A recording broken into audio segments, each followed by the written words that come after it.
Good morning बच्चों। तो आज है अपना लेक्चर नंबर सेकंड यानी कि न्यूरल कंट्रोल एंड कोऑर्डिनेशन का पार्ट 1 ऑलरेडी अपलोड हो चुका है और आज है पार्ट 1 शॉट में मैंने बोला था कि 2 वीडियोस हम निकालेंगे, ठीक है। और आज वाले लेक्चर्स में हमारी बहुत सारी जो एनसीईआरटी की डायरेक्ट लाइंस है वो कवर होने वाली हैं। एक्चुअली में इनडायरेक्ट से जो लिखा हुआ है उनका डायरेक्ट मतलब हमें नहीं पता है, तो प्रॉपर्ली हम टॉपिक को कवर करेंगे और साथ में एनसीईआरटी की लैंग्वेज है वो भी साथ में कवर करेंगे, ठीक है। तो स्टार्ट करते हैं लेक्चर नंबर फर्स्ट में हमारा न्यूरॉन वाला पार्ट है जो कंप्लीट हो चुका था।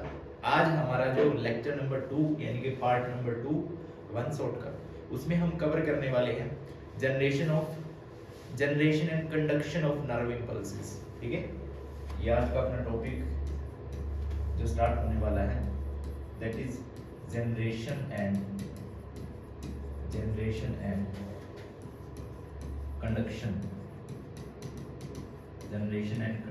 ऑफ नर्व इंपल्सेस, ये हमारा टॉपिक रहने वाला बच्चों। नर्व इंपल्सेस कैसे जनरेट होती हैं और कैसे कंडक्शन होता है उनका, कंडक्ट होती हैं, ठीक है। ये हमारा जो टॉपिक रहेगा। तो इसमें हमें स्टार्ट करना है किससे? साइनेप्स। अब साइनेप्स तो हमने क्लास 9th में भी पढ़ा होगा। यहाँ पे बेसिकली 2 टाइप का हम साइनेप्स पढ़ते हैं। एक को नाम देंगे हम केमिकल साइनेप्स और दूसरे को नाम देंगे हम basically that is electrical synapse. इसको नाम देंगे हम इलेक्ट्रिकल साइनेप्स। अब जो केमिकल साइनेप्स होगा इसमें तो काम कौन करेगा? इसमें काम करेंगे हमारे न्यूरोट्रांसमीटर्स।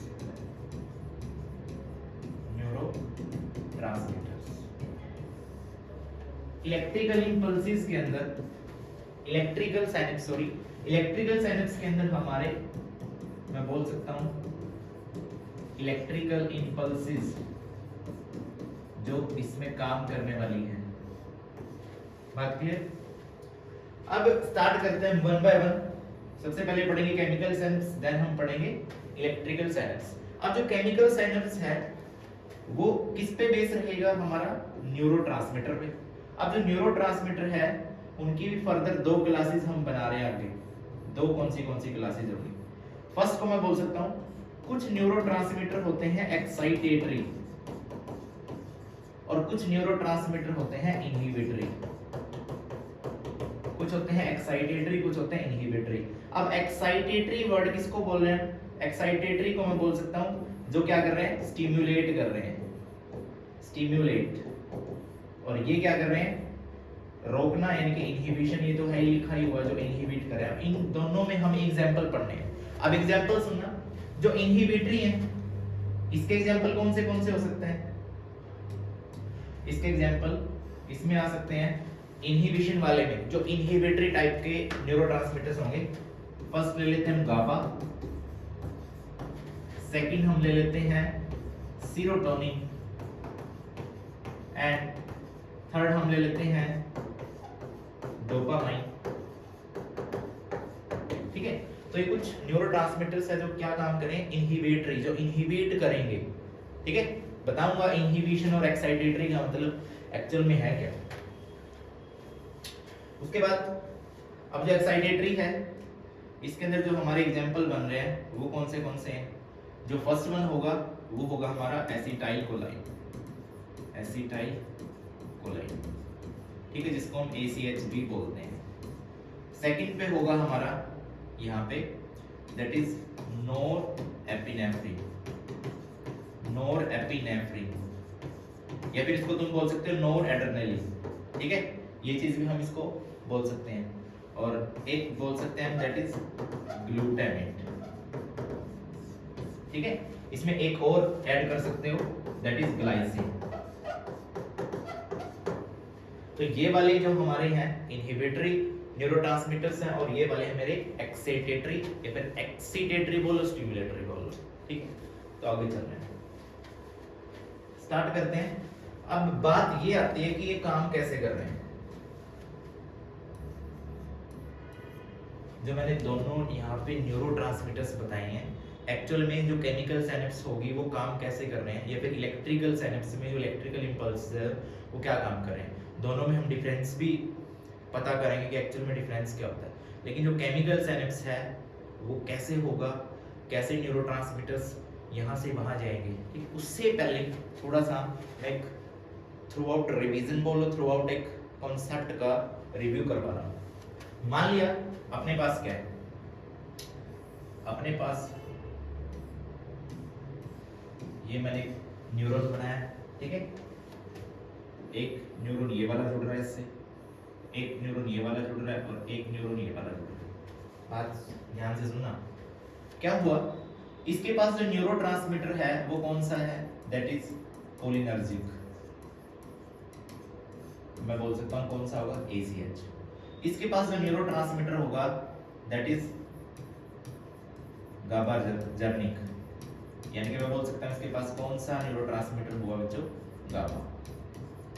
सेम इसके पास मान लो ACH यानी कि कोलिनर्जिक, ठीक है, कोलिनर्जिक इसके पास जो क्या होगा, न्यूरोट्रांसमीटर।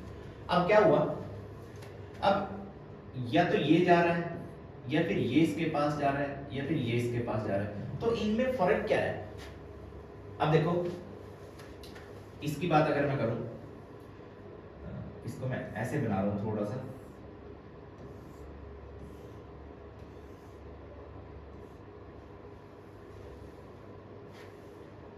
थोड़ा सा अच्छे से बना लेते हैं ताकि क्लियर हो जाए।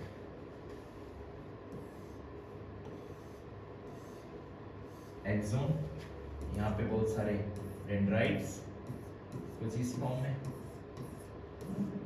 ठीक है। इसी को मैंने कुछ इस फॉर्म में दिखा दिया है ताकि क्लियर हो जाए अच्छे से। अब ध्यान से सुनना, ध्यान से सुनना बच्चों।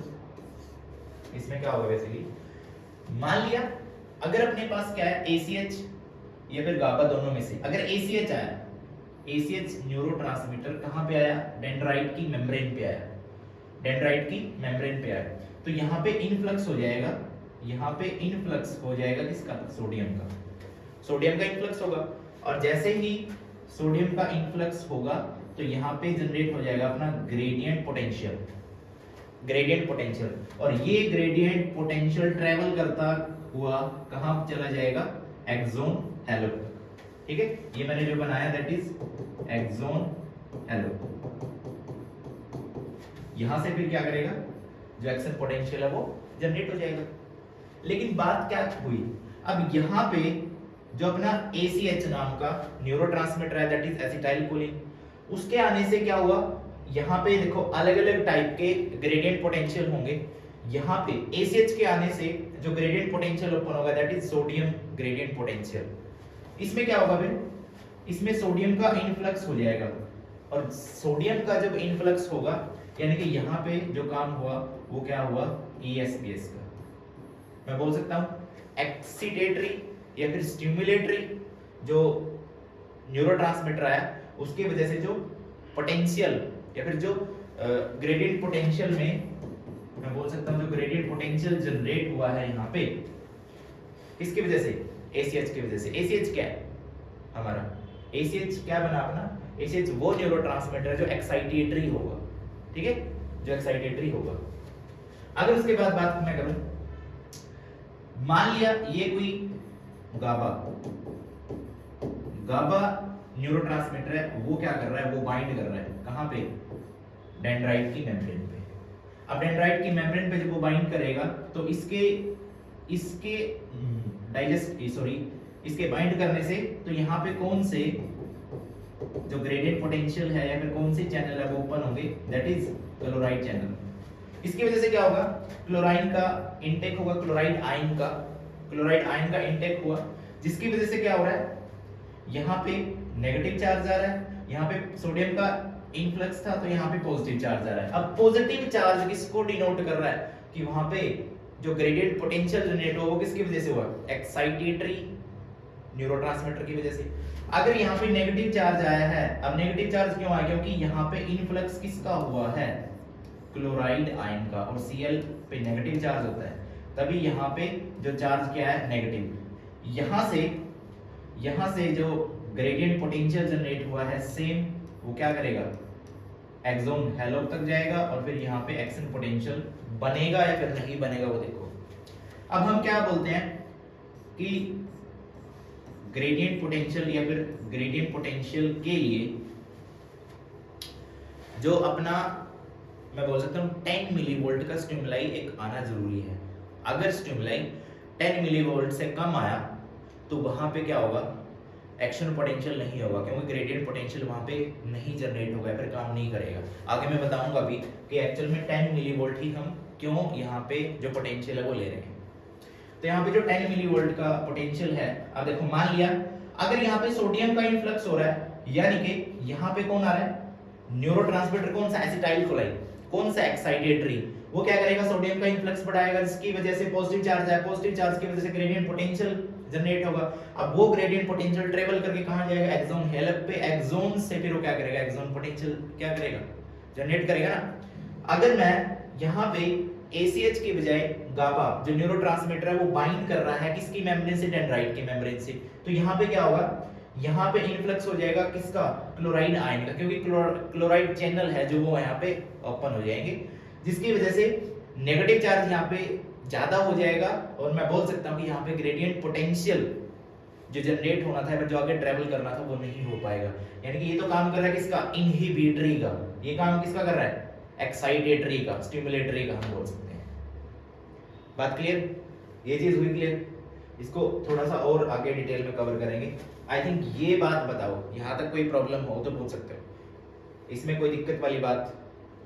अब यहाँ पे देखो हमने क्या बोला, अगर हमारे पास न्यूरोट्रांसमीटर कौन सा आ रहा है, गाबा, या फिर मेरे पास न्यूरोट्रांसमीटर आ रहा है एसिटाइल कोलाइन, ये कौन सा है, ये इनहिबिटरी है, ये इनहिबिटरी है।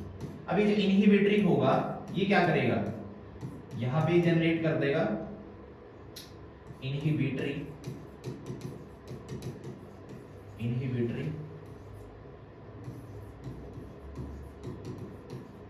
ग्रेडियंट पोटेंशियल मैं बोल सकता हूं, और ये जो जनरेट करेगा ये कौन सा है, स्टिम्युलेटरी। ये कैसा करेगा, या तो स्टिम्युलेटरी बोल लो या फिर ये एक्साइटेटरी। तभी मैंने लिखा है ये तो किसकी तरह काम करेगा, ASPS, और ये किसकी तरह काम करेगा, ISPS की तरह। इनहिबिशन का काम गाबा कर रहा है, एक्साइटेटरी का काम कौन कर रहा है, ACH कर रहा है, यानी कि ऐसे बाइंड अप होके तो ग्रेडियंट पोटेंशियल जनरेट होगा, देन एक्शन पोटेंशियल होगा। अब इनहिबिट जो कर रहा है उसकी वजह से नहीं होगा, एक्साइटेटरी अगर बाइंड कर रहा है तो उसकी वजह से होगा। बात क्लियर। उसके बाद चलो अब हम पढ़ रहे हैं कि केमिकल जो साइनेप्स है वो कैसे परफॉर्म होगा।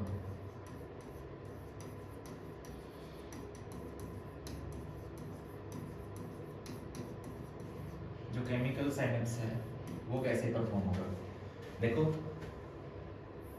तुम्हारी एनसीईआरटी के अंदर कुछ इस टाइप से जो डायग्राम है वो दिया हुआ है, कुछ इस टाइप से।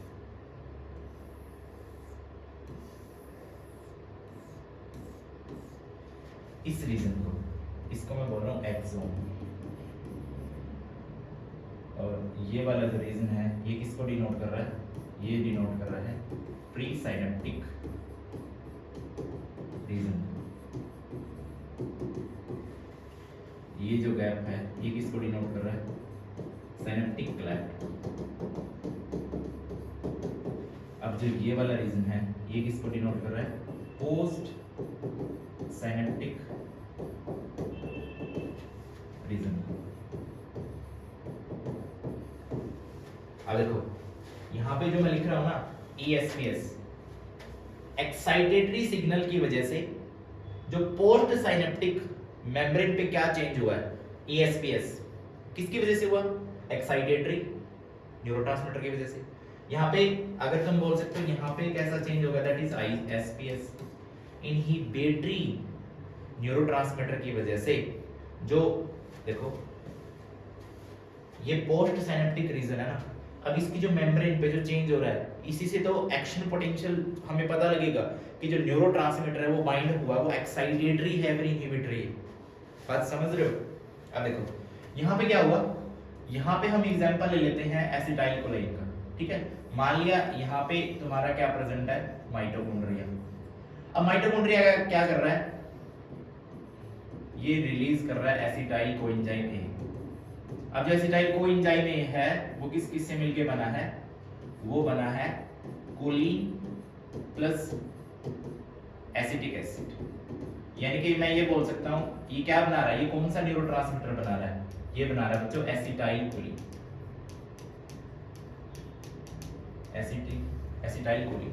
ठीक है, अब यहाँ पे क्या होगा, यहाँ पे बहुत सारे वेसिकल्स प्रेजेंट होंगे, यहाँ पे कुछ इस टाइप से बहुत सारे वेसिकल्स प्रेजेंट होंगे और इन वेसिकल्स के अंदर प्रेजेंट होते हैं न्यूरोट्रांसमीटर्स। अब जैसे ही जो एसिटाइल कोलिन है वो किसके पास है, इनके पास आया, ये इन वेसिकल्स के अंदर आया, तो यहाँ पे बहुत सारे केमिकल्स जो चैनल है वो क्या हो गया ओपन, जिसकी वजह से कैल्शियम का इन्फ्लक्स हुआ। कैल्शियम के इन्फ्लक्स से क्या होगा, अब जो अपना मान लिया ये या फिर ये वेसिकल मेम्ब्रेन पे आया और इसमें से जो न्यूरोट्रांसमीटर है वो कहाँ पे आए, वो है अपने साइनेप्टिक ग्लैंड में। अब यहाँ पे क्या है, यहाँ पे ये है अपनी डेंड्राइट की मेम्ब्रेन। अब यहाँ पे जाके वो क्या करेंगे, बाइंड अप करेंगे। अब मान लिया अगर यहाँ पे जो हमने न्यूरोट्रांसमीटर माना वो ACH है और ACH का नेचर कैसा होता है, एक्साइटेटरी। तो एक्साइटेटरी क्या करेगा, एक्साइटेटरी जब यहाँ पे आएगा तो यहाँ पे दो टाइप के लिगेंड गेटेड चैनल होते हैं, मैं इधर लिख रहा हूं, यहाँ पे दो टाइप के लिगेंड गेटेड चैनल होते हैं, लिगेंड गेटेड चैनल होते हैं। और ये लिगेंड गेटेड चैनल कौन से हो सकते हैं, एक को मैं नाम दे दूं सोडियम गेटेड चैनल और एक को मैं नाम दे दूं क्लोरीन गेटेड चैनल। दो टाइप के यहाँ पे लिगेंड गेटेड चैनल प्रेजेंट होंगे। ठीक है, मान लिया यहाँ पे जो पोटेंशियल है वो कितना है, -70 मिलीवोल्ट। अब यहाँ पे जब ACH आया, ACH तो एक्साइटरी नेचर का है, स्टिमुलेटरी नेचर का है, तो इसकी वजह से क्या होगा, यहाँ पे जो सोडियम गेटेड चैनल है, मान लीजिए सोडियम गेटेड चैनल है, ये हो गया यहाँ से ओपन, जिसकी वजह से सोडियम का इन्फ्लक्स हुआ। लेकिन देखो एक बार मैं पहले बता देता हूं, अगर हमारी मेम्ब्रेन रेस्टिंग पोटेंशियल पे है तो उसमें क्या होगा, अंदर की तरफ नेगेटिव चार्ज होता है और बाहर की तरफ पॉजिटिव चार्ज होता है। लेकिन जैसे ही सोडियम का इन्फ्लक्स होगा अंदर की तरफ, तो मैं बोल सकता हूं कि उसने कहीं ना कहीं इस नेगेटिव चार्ज को कम किया है। यानी कि मान लिया जब सोडियम गेटेड चैनल ओपन हुए तो सोडियम का इन्फ्लक्स हुआ, यहाँ पे कितना मिलीवोल्ट पोटेंशियल था, -70 मिलीवोल्ट। तो जैसे ही सोडियम अंदर गए हैं तो ये कहीं ना कहीं कितना हुआ है, -65 मिलीवोल्ट। इसका मतलब मैं क्या बोल सकता हूँ कि -70 से -65 अप्रोक्सीमेट +5 जो मिलीवोल्ट है उसका क्या हुआ है, लॉस हुआ है, मैं बोल सकता हूँ। या फिर मैं ये बोल सकता हूँ कि जो नेगेटिव चार्ज था सोडियम के आने से वहां पे +5 मिलीवोल्ट का पॉजिटिव चार्ज क्या हुआ, एक्वायर हुआ, ये बोल सकते हो। तो जिसकी वजह से क्या हुआ हमें, अब यहाँ पे जो एक्साइटेटरी है उसने क्या किया, पॉजिटिव चार्ज दिया अंदर, यानी जो पॉजिटिव चार्ज आया, तो उसकी वजह से क्या होगा, हमें जो मिला है वो एक्साइटेटरी, वो स्टिमुलेटरी, वो किसी ना किसी के लिए स्टिमुलेटरी। फॉर एग्जांपल जैसे मान लिया ACH, जो ACH है वो सिग्नल ट्रांसमिट कर रहा है किसके लिए, मसल डीपोलराइजेशन के लिए। बात क्लियर है?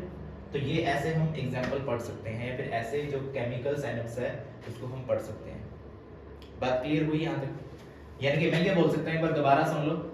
यहाँ पे ये एक्सोन पोर्शन है, एक्सोन में माइटोकॉन्ड्रिया प्रेजेंट है, माइटोकॉन्ड्रिया ने रिलीज किया एसिटाइल कोएंजाइम में, जो क्या बना रहा है, एसिटाइल कोलिन। अब एसिटाइल कोलिन क्या है, एक्साइटरी नेचर का एक न्यूरोट्रांसमीटर है। अब एक्साइटेटरी नेचर का जो है वो कहने का मतलब क्या है कि वो कोई ना कोई फंक्शन परफॉर्म करेंगे, और जो इनहिबिटरी हैं वो उस चीज को क्या करेंगे, इनहिबिट करेंगे, फंक्शन को इनहिबिट करेंगे। बात क्लियर? अब यहाँ पे बहुत सारे वेसिकल्स हैं, वेसिकल्स में जब न्यूरोट्रांसमीटर है तो क्या होगा, यहाँ पे जो बहुत सारे कैल्शियम चैनल हैं वो ओपन हो जाएंगे, जिसकी वजह से कैल्शियम का इन्फ्लक्स होगा। और कैल्शियम का इन्फ्लक्स जब हो रहा है तो जो ये वेसिकल है ये इसके मेम्ब्रेन पे आएगी, और मेम्ब्रेन पे आते हैं न्यूरोट्रांसमीटर को यहाँ पे क्या कर देगी, सिनेप्टिक क्लेफ्ट में रिलीज कर देगी। अब ये क्या करेंगे, अब वो डिपेंड करता है कि वो एक्साइटेटरी नेचर का है फिर इनहिबिटरी। अब लेकिन हम एग्जांपल ले रहे हैं एक्साइटेटरी नेचर का, तो जिसकी वजह से क्या होगा, जो न्यूरोट्रांसमीटर है वो जो इस क्लेफ्ट में आया, अब उसकी वजह से अगर हमारे पास एक्साइटेटरी नेचर का कोई न्यूरोट्रांसमीटर है तो वहां पे ओपन होंगे सोडियम गेटेड चैनल। अगर हमारे पास इनहिबिटरी नेचर का कोई न्यूरोट्रांसमीटर आया तो वहां पे ओपन होंगे क्लोराइड गेटेड चैनल। तो एक्साइटेटरी नेचर का जब न्यूरोट्रांसमीटर आया तो यहाँ पे क्या हुआ, सोडियम गेटेड चैनल ओपन हुए। सोडियम गेटेड चैनल जैसे ओपन हुए तो अंदर की तरफ इन्फ्लक्स हुआ किसका, सोडियम का। और सोडियम पे कौन सा होता है, पॉजिटिव चार्ज, जिसकी वजह से क्या हुआ, अब जब रेस्टिंग पोटेंशियल में मेम्ब्रेन होती है तो उसका जो पोटेंशियल है वो कितना होता है, -70 मिलीवोल्ट। तो जिसकी वजह से वो कितना -70 से -65 चला गया, यानी कि +5 का वहां पे क्या हुआ, डिक्रीज हुआ। तो ऐसे केमिकल साइनेप्स होते हैं। मैंने एग्जांपल एक्साइटेटरी का लिया, तुम एग्जांपल इनहिबिटरी का भी ले सकते हो। तो ऐसे ही जो न्यूरोट्रांसमीटर्स हैं वो क्या कर रहे हैं, एक न्यूरॉन से दूसरे न्यूरॉन में मैसेज या फिर इंपल्सेस मैं बोल सकता हूं, या फिर केमिकल सब्सटेंस जैसे न्यूरोट्रांसमीटर उसकी हेल्प से सिग्नल ट्रांसमिट कर रहे हैं, फिर मैसेज को कन्वे कर रहे हैं। बात क्लियर, ये पढ़ते हैं केमिकल साइंस हो जाएगा। अगर मैं एक टाइप से बताऊं तो जैसे हमने केमिकल साइंस पढ़ा,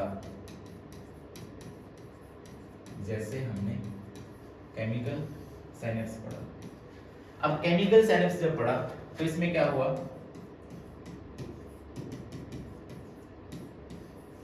एक्सोन में हमने एग्जांपल लिया था, कौन प्रेजेंट है, माइटोकॉन्ड्रिया। अब इस माइटोकॉन्ड्रिया में क्या, इसने रिलीज कर दिया किसको, एसिटाइल कोएंजाइम ए को। अब ये जो एसिटाइल कोएंजाइम ए है ये क्या बना रहा है, ये सेक्रीट कर रहा है, फिर ये बन रहा है किसकी फॉर्म में, एसिटाइल कोलिन जो न्यूरोट्रांसमीटर है उसकी फॉर्म में। अब जो एसिटाइल कोलिन जो न्यूरोट्रांसमीटर होगा वो कैसे नेचर का है, वो एक्साइटेटरी नेचर का है, एक्साइटेटरी नेचर का है। अब जब वो एक्साइटेटरी नेचर का होगा तो क्या होगा, ये किसके अंदर प्रेजेंट होगा, वेसिकल्स के अंदर। जैसे ही कैल्शियम चैनल ओपन होंगे तो कैल्शियम का हो जाएगा यहाँ से इनफ्लक्स। जैसे कैल्शियम का इनफ्लक्स हुआ तो जो वेसिकल्स हैं यहाँ से निकले बहुत सारे न्यूरोट्रांसमीटर, यहाँ से निकले बहुत सारे न्यूरोट्रांसमीटर, और ये न्यूरोट्रांसमीटर कौन सा ले रहे हैं, एसिटाइल कोलिन। ये क्या कर रहा है, यहाँ पे कौन थी, यहाँ पे मेम्ब्रेन प्रेजेंट थी किसकी, पोस्ट सिनेप्टिक की। तो यहाँ पे सोडियम गेटेड चैनल प्रेजेंट है, वो ओपन हुए, सोडियम का इनफ्लक्स हुआ तो अंदर की तरफ कौन सा था, नेगेटिव चार्ज था, जिसका जो पोटेंशियल है वो कितना था, 7 मिलीवोल्ट था।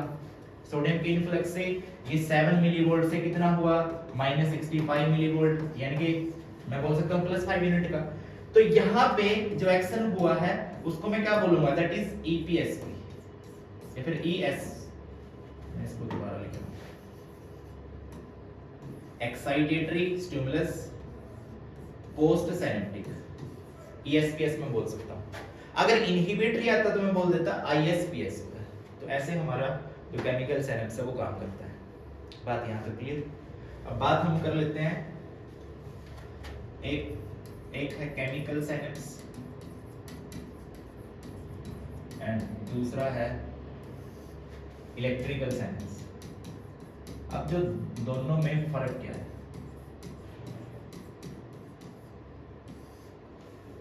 दोनों के अंदर क्या डिफरेंस होगा। अगर बात की जाए केमिकल सिनेप्स की हमें जरूरत क्यों पड़ी, क्योंकि एक न्यूरॉन और दूसरा न्यूरॉन, एक न्यूरॉन की मेम्ब्रेन और दूसरे न्यूरॉन की मेम्ब्रेन, इनके बीच में गैप ज्यादा है। वहीं अगर मैं इलेक्ट्रिकल सिनेप्स की बात करूं तो इनके बीच में जो गैप होगा वो बिल्कुल नेग्लिजिबल है, बिल्कुल नामात्र बोल सकते हो। ठीक है, तो इसमें क्या होगा, इसमें जो साइनेप्टिक क्लेफ्ट में गैप होगा वो ग्रेटर देन 20 नैनोमीटर का होगा, जबकि इसमें साइनेप्टिक क्लेफ्ट में जो गैप होगा वो अप्रोक्सीमेट 2 नैनोमीटर का होगा। ठीक, अप्रोक्सीमेट नेग्लिजिबल बोल सकते हो। यानी कि मैं ये बोल सकता हूं इसका फर्स्ट पॉइंट, अब जो केमिकल साइनेप्स है वो क्या होगा, ये स्लो होगा जबकि ये फास्ट होगा। अगर हमारी बॉडी की बात की जाए तो मोस्ट कॉमनली क्या चलता है, केमिकल साइनेप्स चल रहा है। लेकिन अगर मैं बात करूं इलेक्ट्रिकल साइनेप्स की तो ये बिल्कुल रेयरली चलता है। बात क्लियर यहां तक। और उसके बाद मैं बोल सकता हूँ इसमें क्या काम करेंगे, न्यूरोट्रांसमीटर्स दोनों टाइप के मैं बता चुका हूँ कौन से इसमें जो काम करेंगे दैट इज इलेक्ट्रिकल इंपल्सेस मैं चीज बोल सकता हूँ। तो दोनों में हम ये डिफरेंस क्रिएट कर सकते हैं। हमारी बॉडी में इलेक्ट्रिकल सिनेप्स बहुत रेयर मिलता है, बहुत रेयर, ठीक है। तो आई थिंक साइनेप्स वाला जो प्रोसेस है वो समझ में आएगा, केमिकल और इलेक्ट्रिकल फॉर्म जो दोनों बताई गई हैं। उसके बाद अब चल रहे हम नेक्स्ट केस पे। अब देखो मैंने टॉपिक फर्स्ट ही डाला था जनरेशन एंड कंडक्शन।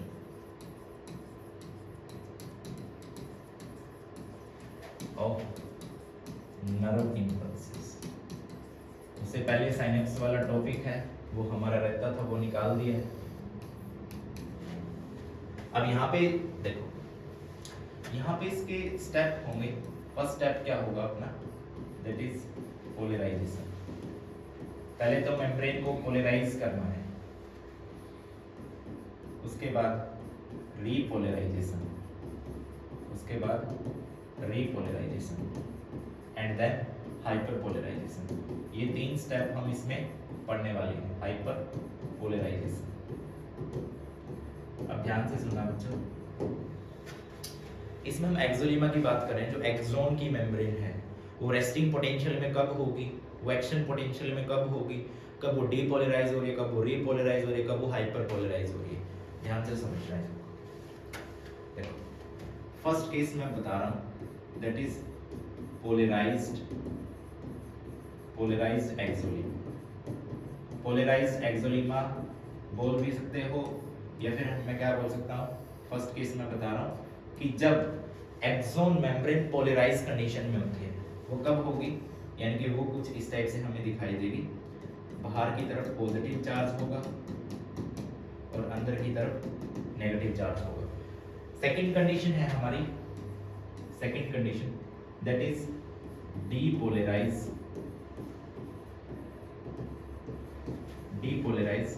एक्सोलीमा। जब ये डीपोलराइज करेगी तो डीपोलराइज की कंडीशन क्या हो रही है, यहाँ पे पॉजिटिव चार्ज अंदर की तरफ। मैं बताऊंगा ये आया कैसे है, बस एक बार थोड़ा सा इनको रिलेट कर रहा हूँ। जो थर्ड कंडीशन होगी अपनी, दैट इज रीपोलराइजेशन। रीपोलराइजेशन का मतलब दोबारा से पोलराइजेशन, यानी कि ये वाली सेम कंडीशन यहाँ पे हो जाएगी कुछ इस टाइप से। यहाँ पे अंदर की तरफ नेगेटिव चार्ज है और बाहर कौन सा पॉजिटिव चार्ज। तो ये 3 कंडीशन हम पढ़ने वाले हैं। अब ये होगी कैसे, कैसे नहीं होगी, वो सारी बातें हम करेंगे अपनी डिटेल में, ठीक है। तो कुछ इस टाइप से एक्सोलीमा है वो देखने को मिलेगी, पोलराइज, डीपोलराइज एंड रीपोलराइज। उसके बाद हम चल रहे हैं नेक्स्ट।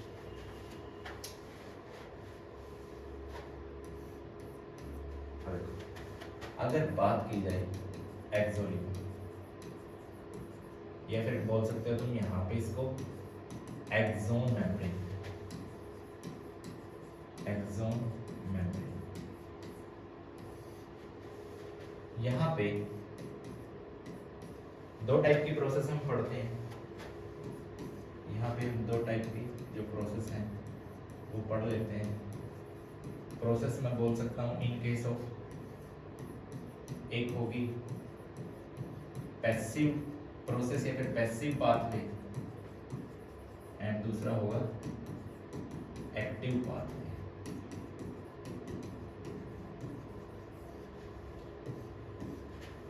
अब पैसिव में अगर मैं बात करूं तो पैसिव में किसकी बात करनी है हमें, फैसिलिटेटेड डिफ्यूजन, या फिर हमें इसमें बात करनी है, बहुत सारे यहाँ पे आएंगे गेटेड चैनल, बहुत सारे यहाँ पे आएंगे गेटेड चैनल। अगर मैं एक्टिव में बात करूं तो यहाँ पे हम पढ़ने वाले हैं बच्चों सोडियम, पोटेशियम, एटीपेज पंप, इनकी हम यहाँ पे बात करने वाले हैं। अब जो फैसिलिटेटेड डिफ्यूजन है वो भी क्या होगा, ये भी दो टाइप का होगा, यानी कि इसमें मैं बोल सकता हूँ सोडियम गेटेड चैनल और पोटेशियम गेटेड चैनल। गेटेड तो इसमें ले लें, सॉरी गेटेड इसमें नहीं है, इसमें लेंगे। यानी कि देखो फैसिलिटी डिफ्यूजन में है तो इसमें लीकी ले आओ, पोटेशियम और सोडियम लीकी चैनल। बट इसके अंदर हम क्या लेंगे, sodium gated channel and potassium gated channel. अभी है क्या एक्चुअली में, हम ये क्यों पढ़ रहे हैं, बात करते हैं मिनट। अब जैसे हम एक्सोन मेम्ब्रेन में जनरेशन या फिर कंडक्शन की बात करते हैं नर्व इंपल्सेस की, तो यहाँ पे हमारे दो टाइप के पाथवे हम देखते हैं जिनकी वजह से जनरेशन या फिर कंडक्शन होता है। एक को मैं पैसिव पाथवे बोल रहा हूँ, एक को मैं एक्टिव बोल रहा हूँ। पैसिव में क्या होगा, पैसिव में दो टाइप के सब कंपोनेंट मैंने बना दी, एक फैसिलिटेटेड डिफ्यूजन को शो करा, दूसरा गेटेड चैनल को। फैसिलिटेटेड में सोडियम और पोटेशियम लीकी चैनल आ रहे हैं, और इसमें गेटेड चैनल और इसमें सोडियम पोटेशियम एटीपेस पंप। अब ध्यान से सुनना, जो लीकी चैनल्स मैंने बनाए हैं, लीकी चैनल्स ऑलवेज ओपन रहते हैं, जबकि जो गेटेड चैनल हैं वो ऑलवेज क्लोज रहते हैं, ऑलवेज क्लोज रहते हैं। ये कंडीशन कब पढ़ रहे हैं, अभी जब हम क्या करेंगे, कंडक्शन ऑफ नर्व इंपल्स या फिर जनरेशन ऑफ नर्व इंपल्स, अभी देखना। और ये जो होगा सोडियम पोटेशियम पंप, ये क्या करेगा, ये काम करता है बच्चों against the concentration gradient, against the concentration gradient. Concentration gradient के अगेंस्ट काम करता है। जब हम किसी के अगेंस्ट काम करेंगे तो हमारी एनर्जी खर्च होगी। एनर्जी किसकी फॉर्म में जा रही है, एटीपी की फॉर्म में। बात क्लियर। नेक्स्ट हम चल रहे हैं, अब समझते हैं इसको एक्चुअल में कि जो फैसिलिटेटेड डिफ्यूजन में कि जो सोडियम पोटेशियम जो लीकी चैनल्स हैं उनका क्या काम है, और जो गेटेड चैनल है उनका क्या काम है, सोडियम पोटेशियम एटीपेस पंप है उसका क्या काम है।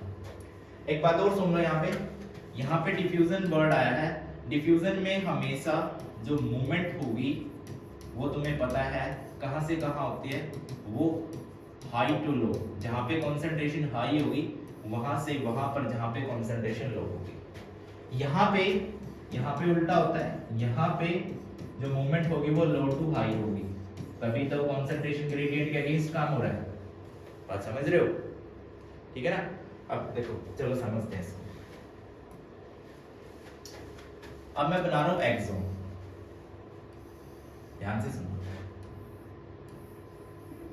मैं बना रहा हूं एक्सोन, और एक्सोन मैंने बनाया है, अभी तक यहाँ पे कोई ग्रेडियंट पोटेंशियल या फिर कोई भी पोटेंशियल नहीं आया है, समझ रहे हो। यानी कि सिर्फ मैं क्या कर रहा हूं, अभी तो ये सिर्फ किस स्टेट में है, पोलराइज स्टेट में।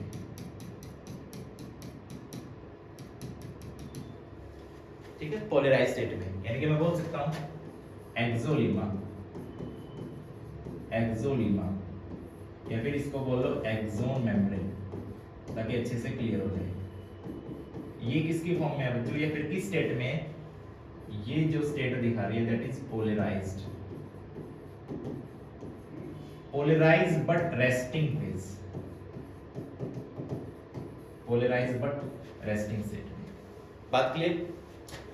तब ध्यान से सुनना, अब यहां पे क्या होगा, देखो ये चीज आई कैसे है, ठीक है, ये चीज आई कैसे है। हमने दो टाइप के लीकी चैनल्स पढ़े थे, एक थे सोडियम लीकी चैनल और दूसरा था यहाँ पे पोटेशियम लीकी चैनल। अगर मैं बोलूं इन दोनों में से ज्यादा जो इफ्लक्स या इनफ्लक्स होता है वो पोटेशियम का होता है, मोर इनफ्लक्स, जबकि इसका कम इनफ्लक्स होता है। समझ रहे हो। अब ध्यान से सुनना, और ये जो जाएंगे ये 3:2 की फॉर्म में, यानी कि मैं बोल सकता हूं 3 सोडियम बाहर जा रहे हैं और 2 सोडियम अंदर आ रहे हैं। 3 सोडियम बाहर जा रहे हैं, 2 सोडियम अंदर आ रहे हैं, फिर 3 सोडियम अंदर आ रहे हैं, 2 सोडियम बाहर जा रहे हैं। ये केस ये भी हो सकता है। अभी चेक करते हैं केस होगा क्या। 2 पोटेशियम बाहर जा रहे हैं। अब ध्यान से सुनो, जो सोडियम का इनफ्लक्स होगा वो हमेशा ECF से ICF में होगा, यानी कि एक्स्ट्रा सेलुलर फ्लूइड से इंट्रा सेलुलर फ्लूइड, यानी कि बाहर से अंदर। उसके बाद यहां पे किसका है, सोडियम। अगर मैं बात करूं पोटेशियम की, तो इसका इनफ्लक्स हमेशा ICF से कहां पे होगा, ECF पे होगा, इसका पोटेशियम। तो यहाँ पे यही चीज हमें देखनी है। इनफ्लक्स का मतलब अंदर जो फ्लूइड प्रेजेंट है ये, that is ICF, intracellular fluid inside the axolemma, that is axoplasm में बोल सकते हो। और ये तुम्हारा बना ECF, एक्स्ट्रा सेलुलर फ्लूइड, ठीक है, एक्सोन मेम्ब्रेन से या फिर एक्सोन से बाहर की तरफ। तो यहाँ पे क्या होगा, यहाँ पे ये ज्यादा एक्टिव होते हैं as compare to sodium channel. वैसे तो दोनों क्या लीकी चैनल्स और लीकी चैनल्स हमेशा ओपन रहते हैं। तो यहाँ पे क्या होगा, जो पोटेशियम लीकी चैनल होंगे उनका इनफ्लक्स कहां से कहां है, ICF टू ECF। अगर ये यहां से बहुत सारे, मैं बोलूं बहुत सारे जो पोटेशियम है वो बाहर चले गए। अब अगर पोटेशियम बाहर जा रहे हैं, या फिर ये बोल सकते हो कि जो सोडियम बाहर चले गए, पोटेशियम अंदर आए, ऐसा केस नहीं होगा। सोडियम बाहर जाएंगे, पोटेशियम अंदर आएंगे। देखो चीज मैंने बोली है, ICF से ECF, अंदर से बाहर कौन जा रहा है, पोटेशियम, और बाहर से अंदर कौन आ रहा है, सोडियम। बात क्लियर।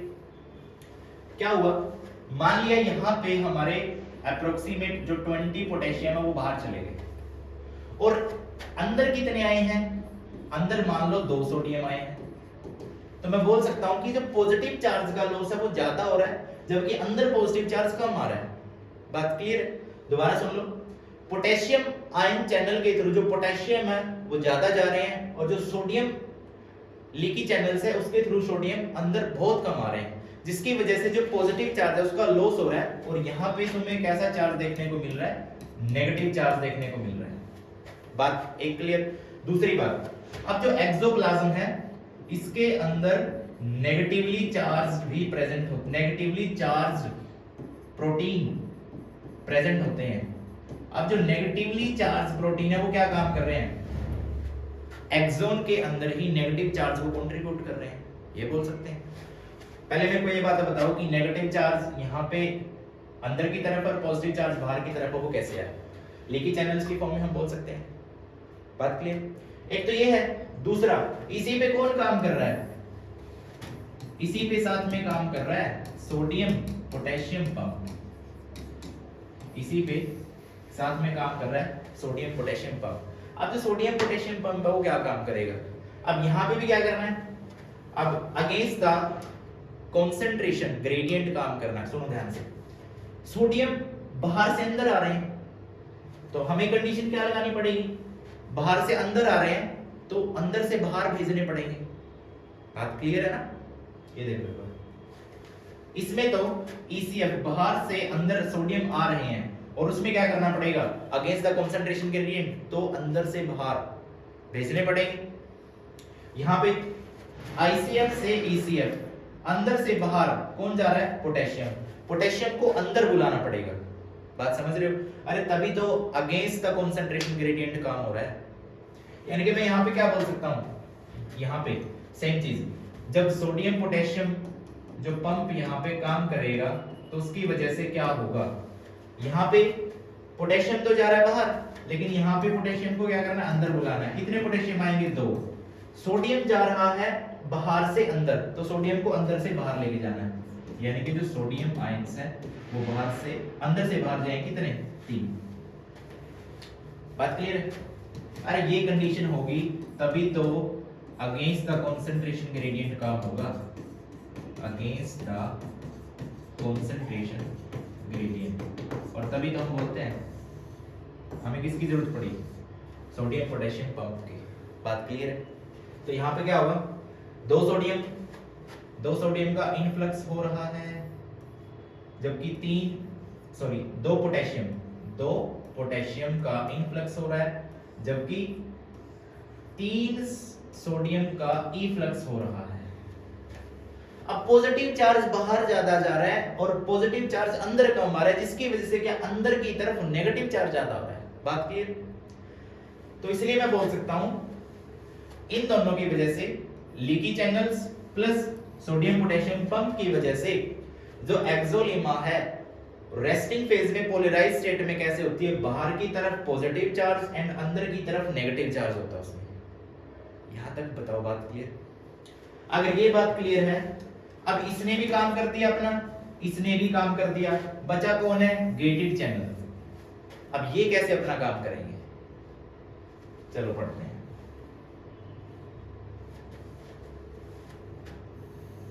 सेम मैं बना देता हूं, एक्सोलीमा।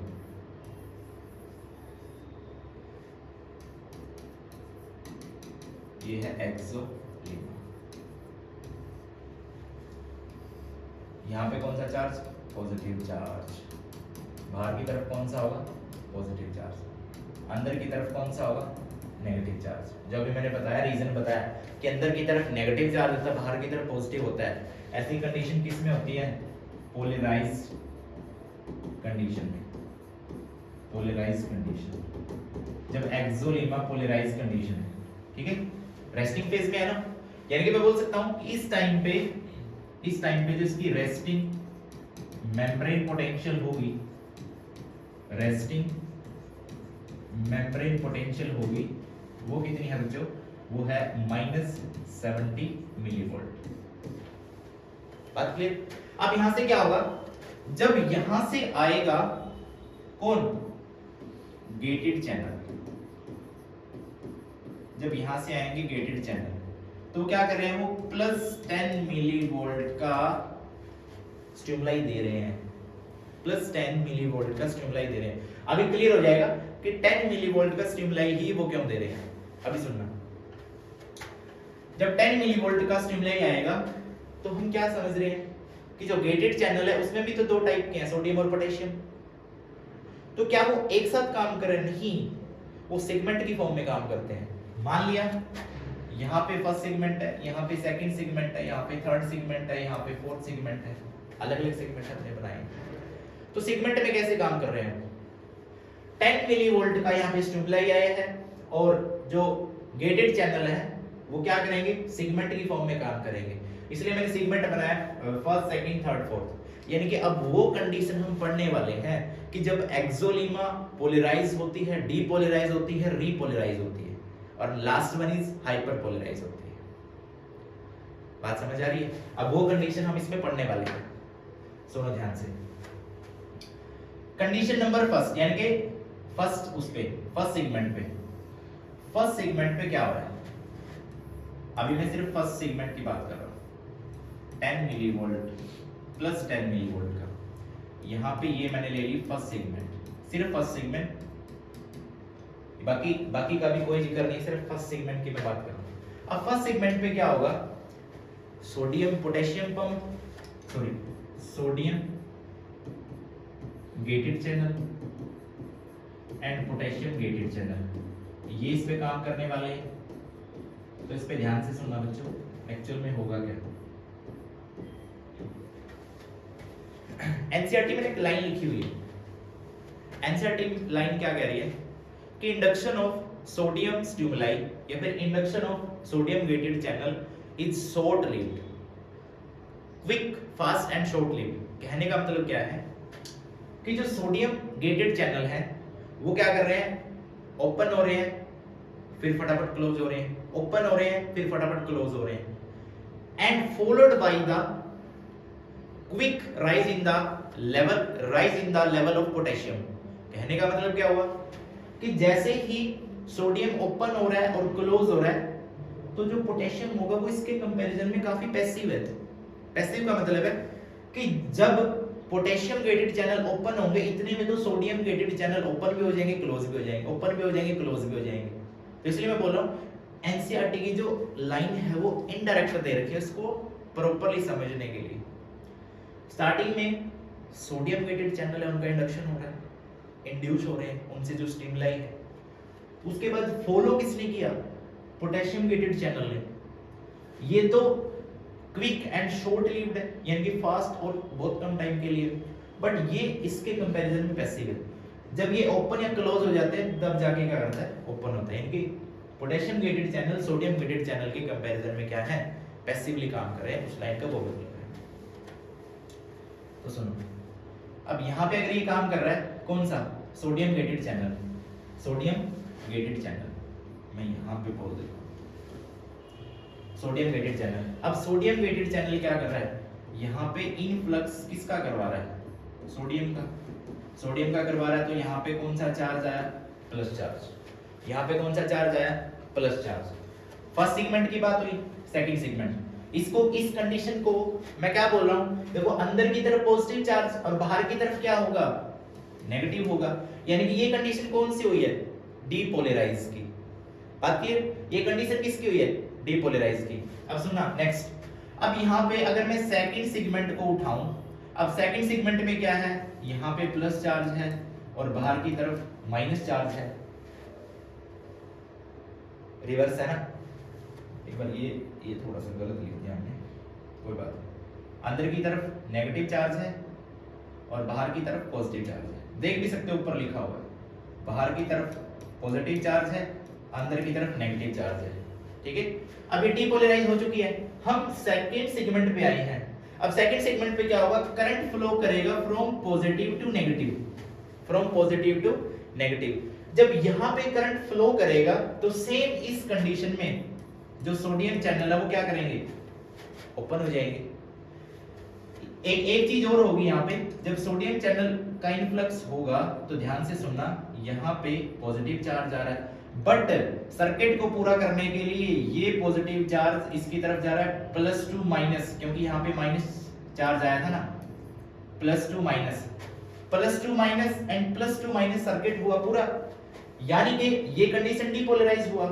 जैसे ही सोडियम आयन चैनल से पॉजिटिव चार्ज का इनफ्लक्स हो रहा है तो उसी टाइम पे इस पॉजिटिव चार्ज, ये पॉजिटिव चार्ज और ये नेगेटिव चार्ज, यानी कि यहाँ पे भी क्या हो रहा है?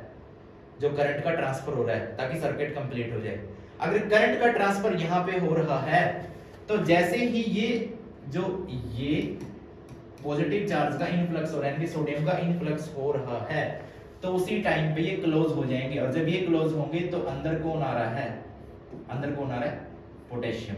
और पोटेशियम जब अंदर आएगा, यानी कि बाहर की तरफ पॉजिटिव चार्ज ज्यादा और अंदर की तरफ नेगेटिव चार्ज ज्यादा। यानी कि देखो कंडीशन समझो,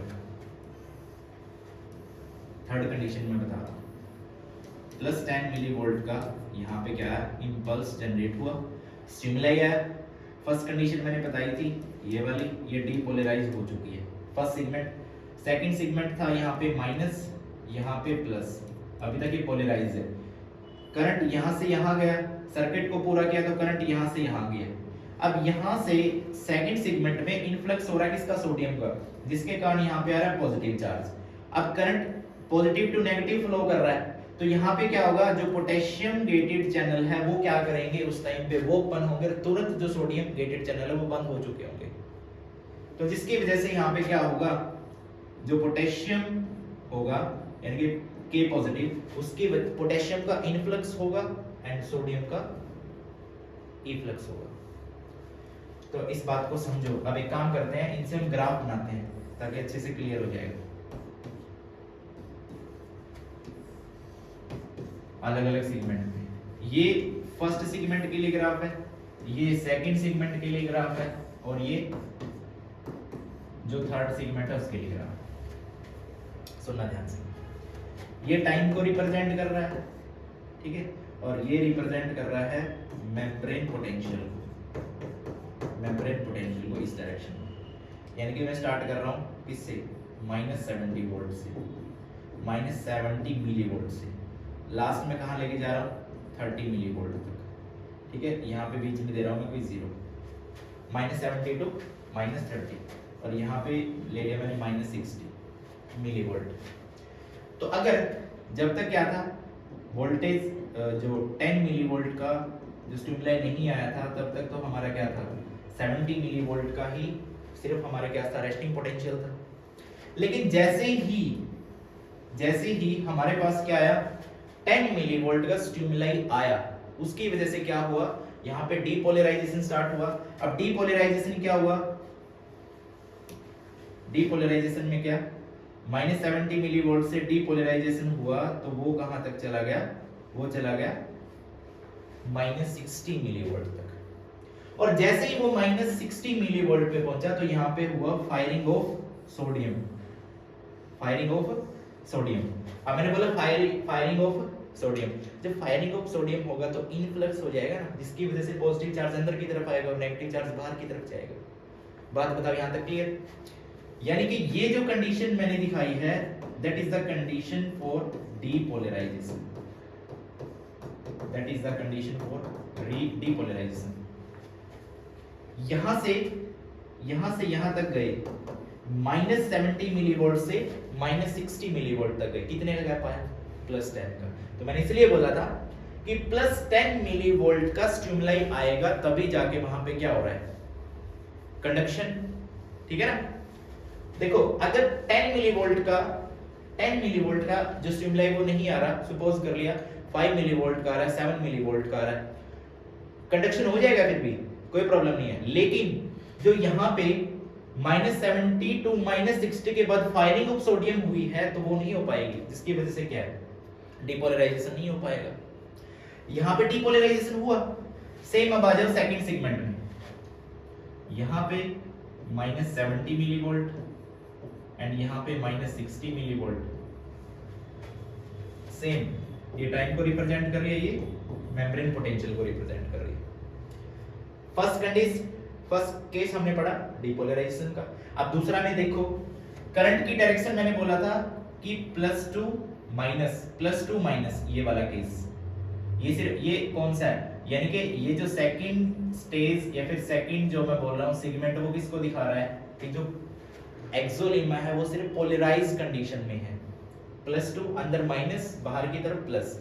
करंट यहां से यहां फ्लो करेगा और सर्किट को पूरा करने के लिए बाहर पॉजिटिव चार्ज है और इधर नेगेटिव, तो सर्किट पूरा करने के लिए जो करंट है यहां से यहां फ्लो करेगा।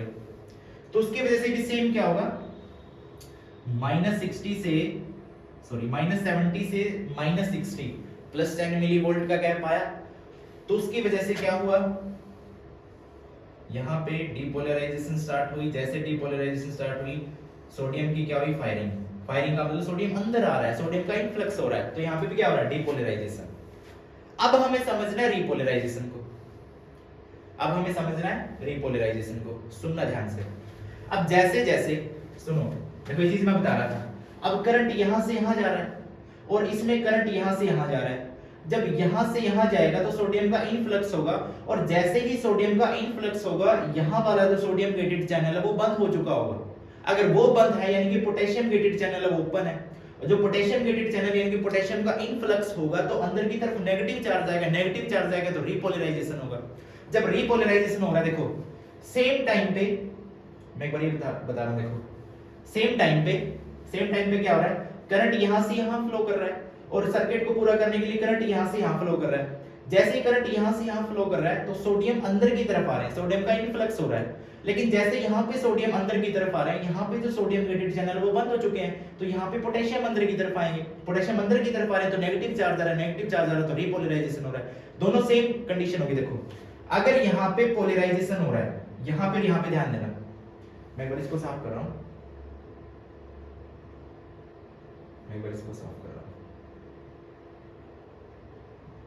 अगर देखो यहां पे पोलराइजेशन हो रही स्टार्ट, यहां पे रिपोलराइजेशन स्टार्ट हो रही, सेम कंडीशन। यहां पे पोलराइजेशन, यहां पे रिपोलराइजेशन, सेम यहां पे पोलराइजेशन होगी तो यहां पे डिपोलराइजेशन होगी। एक केस में पोलराइजेशन यानी कि डिपोलराइजेशन, दूसरे में रिपोलराइजेशन। ये किसको शो कर रहा है डिपोलराइजेशन को, ये किसको शो कर रहा है रिपोलराइजेशन को। यहां तक बात क्लियर कि कैसे सोडियम गेटेड चैनल और पोटेशियम गेटेड चैनल आपस में क्या कर रहे हैं, काम करते हैं, और कैसे डीपोलराइजेशन या रिपोलराइजेशन। अब इस ग्राफ को थोड़ा प्रॉपर्ली पढ़ाता हूं। देखो ये जो ग्राफ कुछ इस टाइप से था, ये किसको शो कर रहा है, मेम्ब्रेन पोटेंशियल को। और जो मेम्ब्रेन पोटेंशियल है ये किसको शो कर रहा है, -70 मिलीवोल्ट से -60 मिलीवोल्ट, एंड कम करते करते यहाँ पे 0 ले लो और अप टू जा रहा है +30 मिलीवोल्ट। ये प्लस में माइनस में ध्यान रखना। ये किसको शो कर रहा है, ये टाइम को शो कर रहा है। ठीक है, अब मान लिया ये है अपना -70 मिलीवोल्ट, यानी कि मैं बोल रहा हूं जब एक्सोलिमा रेस्टिंग पोटेंशियल में है या फिर वो पोलराइज्ड कंडीशन में है। जैसे ही हमारा क्या होगा, देखो जैसे ही हमारा यहां से ये देखो ये जो बता रहा हूं मैं, ये किसको शो कर रहा है, डीपोलराइजेशन को। जैसे ये किसको रिप्रेजेंट कर रहा है, डीपोलराइजेशन को। डीपोलराइजेशन के बाद क्या होगा, रिपोलराइजेशन। ये तो शो कर रहा है बच्चों डीपोलराइजेशन को, एंड ये जो शो कर रहा है ये शो कर रहा है रिपोलराइजेशन को। अब एक बात ध्यान से सुनना, ध्यान से सुनना। कई बार क्या होता है, जब यहां से यहां करंट फ्लो कर रहा है और यहां पे सोडियम का इन्फ्लक्स हो रहा है, तो कई बार क्या होता है कि जो पोटेशियम चैनल है उनके अंदर, पोटेशियम गेटेड चैनल के अंदर डिले हो जाता है। पोटेशियम गेटेड चैनल के अंदर जैसे ही डिले होगा तो वो क्या करेगा, ये कर्व नीचे की तरफ चली जाएगी और दोबारा से फिर आयन रीअब्जॉर्प्शन होगा, तो दोबारा से फिर ये 70 मिलीवोल्ट को क्या कर लेगी, टच कर लेगी। इस कंडीशन को हम बोलते हैं बच्चों रीपोलराइजेशन, सॉरी हाइपरपोलराइजेशन। इसको बोलते हैं बच्चों हाइपरपोलराइजेशन। ये तीनों स्टेप तुम्हें बताए और जो तुम्हें ग्राफ पढ़ाए हैं वो कुछ इस टाइप से। ये आई थिंक बात क्लियर होगी, डीपोलराइजेशन का कांसेप्ट, रीपोलराइजेशन का कांसेप्ट एंड हाइपरपोलराइजेशन का कांसेप्ट। इस ग्राफ की हेल्प से कुछ ऐसे समझना चाहिए। बात क्लियर? अगर ये चीज क्लियर है तो आगे हम चल रहे हैं कहां पे, ब्रेन वाले पोर्शन में। चलो स्टार्टिंग करते हैं ब्रेन वाले पोर्शन से। लेकिन अगर फिर भी यहां तक कोई प्रॉब्लम आए, कुछ भी पूछना हो तो कमेंट कर सकते हो। अब स्टार्ट करें ब्रेन के बारे में। देखो मैं थोड़ा सा बता देता हूं। जो ब्रेन है, ब्रेन को मेडिकल लैंग्वेज में हम क्या बोलते हैं, इंसेफेलोन। इंसेफेलोन, इंसेफेलोन। ठीक है। अब ब्रेन कितने टाइप के हमें पढ़ने हैं, ब्रेन के कितने टाइप हैं जो हमें डिस्कस करने हैं। एक हो गया अपना फोर ब्रेन, एक हो गया हमारा मिड ब्रेन, और एक हो गया हमारा हिंड ब्रेन।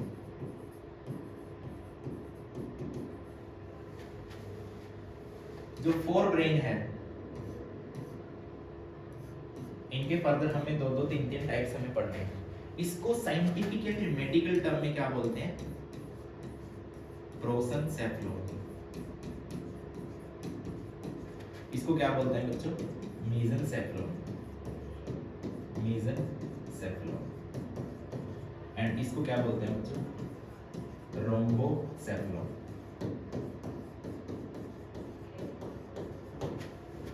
बात क्लियर? अब इसमें क्या पढ़ना है हमें, इसमें ब्रेन के फर्दर 3 सब टाइप्स कौन से हमें पढ़ने हैं। फर्स्ट वन होगा इसका, that is cerebrum. Second one इसका होगा डाइनसेफेलोन,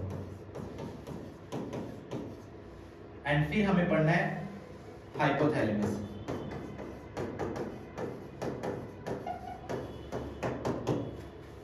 प्रॉपर्ली बताऊंगा एक्चुअल में होता क्या। इसके 2 पार्ट हैं। First one is corpora quadrigemina. Quadrigemina, अब क्वेडिगैमा क्यों बोला है, क्योंकि ये पोस्टीरियर साइड में प्रेजेंट होता है। इसकी पोस्टीरियर साइड में इसकी पोस्टीरियर साइड में 4 लोब्स प्रेजेंट होती हैं, 4 लोब्स प्रेजेंट होती हैं। जबकि इसका दूसरा है उसको बोलते हैं cerebral peduncle, cerebral peduncle, 2 part इसके। उसके बाद हिंड ब्रेन है, हिंड ब्रेन के भी हमें 3 पार्ट पढ़ने हैं। फर्स्ट वन कौन सा आ रहा है, that is pons varolii. Second कौन सा आ रहा है, that is medulla, medulla oblongata, medulla oblongata. Third one कौन सा आ रहा अपना, थर्ड वन आ रहा अपना दैट इज सेरिबेलम। ये 3 पार्ट इसके हैं, ठीक है। तो थोड़ा सा ओवरव्यू मैंने दे दिया। अब थोड़ा सा हम इसके बारे में पढ़ रहे हैं। देखो ये अलग अलग जो डायग्राम है वो तो मैं दिखाए भी हैं।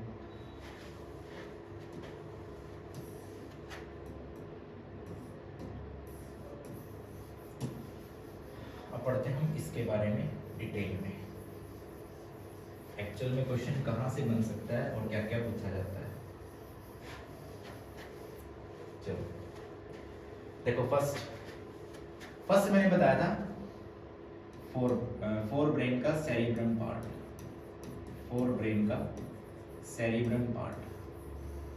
जो सेरिब्रम पार्ट होगा बच्चों, सेरिब्रम में क्या है, सेरिब्रम में 4 लोब्स प्रेजेंट होती हैं। और 4 लोब्स कौन सी है, frontal lobe, temporal lobe, occipital lobe and parietal lobe, ठीक है। और 2 यहाँ आगे की तरफ होती हैं जो बेसिकली, एक को हम बोलते हैं स्फिनोइड, ये लोब नहीं है, और एक को बोलते हैं इथेमोइड। वैसे इन चीजों को हम पढ़ते हैं लोकोमोशन एंड मूवमेंट वाले चैप्टर के अंदर, ठीक है। लेकिन फिर भी अब जो चारों लोब्स होती हैं उनके अलग अलग काम हैं। बेसिकली देखो, ये फ्रंटल लोब दिखा रखी है, ये फ्रंटल लोब दिखा रखी है, ठीक है। ये कॉर्पस कैलोसम दिखा रखा है, ये भी बताऊंगा होता क्या है एक्चुअल में। और ये पैराइटल लोब दिखा रखी है, ये ओसिपिटल लोब दिखा रखी है। अच्छा, उसके बाद ये चारों लोब किसमें प्रेजेंट है, सेरिब्रम में। सेरिब्रम में मोटर एरिया प्रेजेंट है, ठीक है। फिर मैं बोल सकता हूँ कुछ एसोसिएशन एरियाज प्रेजेंट होते हैं सेरिब्रम के अंदर। उसके बाद ये टेम्पोरल लोब भी दिखा रखी है यहाँ पे। अब मिड ब्रेन के पोर्शन दिखा रखे हैं जो दोनों मैंने पार्ट बताए थे। उसके बाद है ये लास्ट में ये वाला जो दिखाया हुआ है, that is hind brain. Hind brain का ये वाला पोर्शन पोन्स, ये वाला पोर्शन मेडुला, और जो ये लास्ट वाला है दैट इज सेरिबेलम, ठीक है, जो बताया हुआ है। अब उसके बाद इसको स्टार्ट करने से पहले मैं 2 चीज इंपॉर्टेंट है जो वो बता रहा हूँ। फर्स्ट जो बात आती है अपनी ग्रे मैटर की और व्हाइट मैटर की, ग्रे मैटर की एंड व्हाइट मैटर।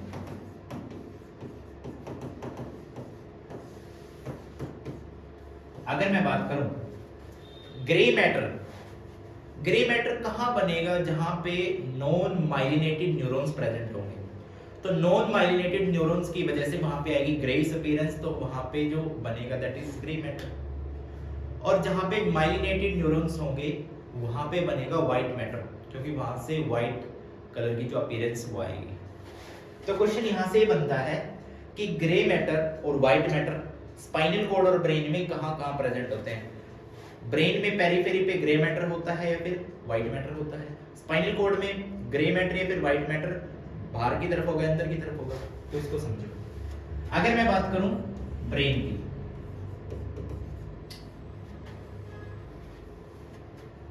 इसको यहां से हटा देता हूं पहले। ग्रे मैटर और व्हाइट मैटर, अगर मैं बात करूं सबसे पहले ब्रेन की, तो ब्रेन में जो व्हाइट मैटर होगा वो तो होगा अंदर की तरफ, इनसाइड, या फिर बोल सकते हो इनर। एंड ग्रे मैटर होगा आउटर की तरफ, यानी कि पेरिफेरी बोल सकते हैं इसको, पेरिफेरी में। ये कंडीशन तो कब है, जब मैं बात कर रहा हूं ब्रेन की। लेकिन इन दोनों का केस अलग हो जाएगा कब, अगर मैं बात कर रहा हूं स्पाइनल कॉर्ड की। अगर बात की जाए स्पाइनल कॉर्ड, स्पाइनल कॉर्ड में जो व्हाइट मैटर है और जो ग्रे मैटर है, अब जो ग्रे मैटर होगा वो तो होगा अंदर की तरफ, और जो व्हाइट मैटर होगा वो होगा बाहर की तरफ, दैट इज पेरिफेरी बोल सकते हैं। बात क्लियर है? ब्रेन में ग्रे मैटर होगा पेरिफेरी बाहर की तरफ, एंड जो व्हाइट मैटर होगा वो होगा अंदर की तरफ। ठीक है, मैंने बताया है व्हाइट मैटर और ग्रे मैटर दोनों है वो किस वजह से बने हैं, किस वजह से हम उनको बता सकते हैं। ठीक है, अब अगर थोड़ा सा डिटेल में बताऊं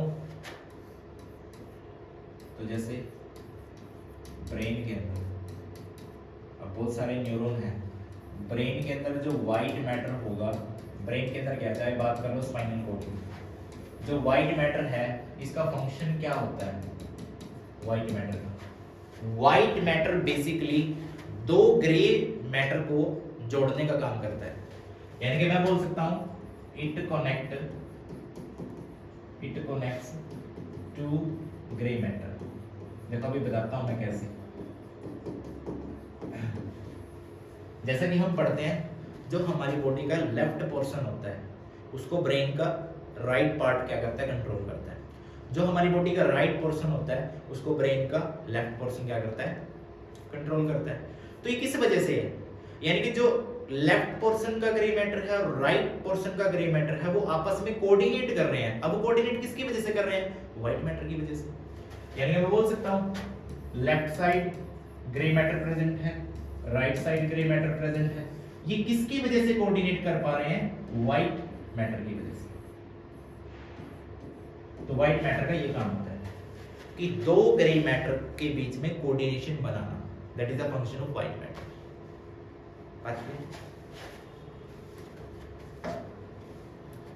अब आ जाइए, जो लोब्स हैं, सबसे पहले मैं बात कर रहा हूं सेरिब्रम की। सेरिब्रम में होते हैं मोटर एरियाज प्रेजेंट। ठीक है, सेरिब्रम में होते हैं मोटर एरियाज प्रेजेंट। अब वो मोटर एरिया क्या करते हैं? स्पेसिफिकली काम करते हैं। या फिर मैं बोल सकता हूं कि सेरिब्रम के अंदर कुछ होते हैं अपने एसोसिएशन एरिया, जो किस में काम कर रहे हैं? फॉर एग्जांपल इंटेलिजेंसी में काम कर रहे हैं, मेमोरी में काम कर रहे हैं। यानी कि मैं बोल सकता हूं कि साइट फॉर मेमोरी या फिर साइट फॉर इंटेलिजेंसी ब्रेन के किस पोर्शन में प्रेजेंट होगी?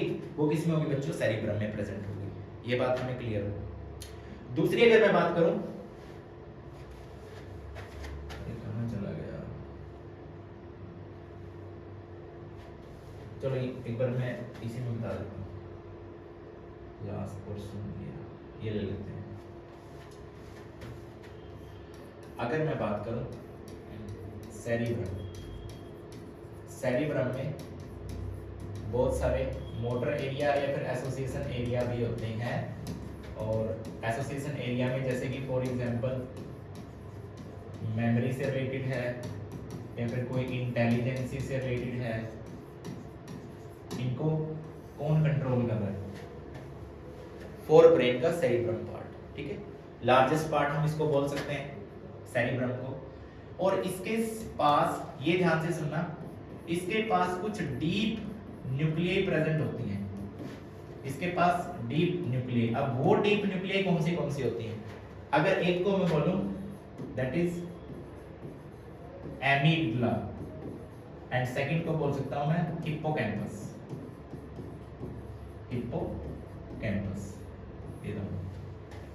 ये दोनों मिलके लिम्बिक सिस्टम बनाती हैं। ये दोनों मिलके लिम्बिक सिस्टम बनाती हैं। किसके पास? हाइपोथैलेमस के पास। हाइपोथैलेमस के पास। ठीक है, बिल्कुल हर एक चीज को डिस्कस कर रहे हैं। मैं इनका भी काम बताऊंगा एक्चुअल में होता क्या है। ये डीप न्यूक्लियाई जो प्रेजेंट है सेरिब्रम के अंदर, इनका काम होता क्या है एक्चुअल में। ठीक है, सेरिब्रम। दूसरा कौन सा अपना? दूसरा एक बार आ जाओ इधर।